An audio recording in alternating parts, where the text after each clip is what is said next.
Pemirsa, dikarenakan adanya penggalian di lokasi pembangunan jembatan layang flyover Sekip 66, untuk sementara pengendara kendaraan tidak bisa melalui jalan amfibi. Sementara itu dari pantauan tim PAL TV di lapangan, dampak pembangunan flyover ini terjadi penyempitan jalan sehingga sering terjadinya kemacetan di lokasi pembangunan tersebut.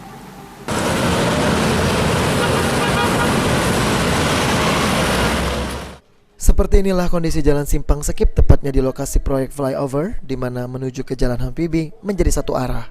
Penyebabnya karena saat ini sedang ada penggalian di sekitar lokasi proyek pembangunan jembatan layang tersebut. Salah satu warga mengungkapkan jika jalan di sekitar lokasi proyek flyover sering terjadi kemacetan, khususnya pada malam hari karena alami penyempitan. Iyalah, selesai lah kalau baca. Bagusnya ya. Ini sering terjadi macet, Pak? Yo kalau macet itu pasti kalau macet lah.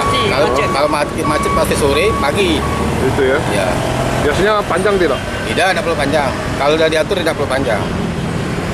Sudah diatur.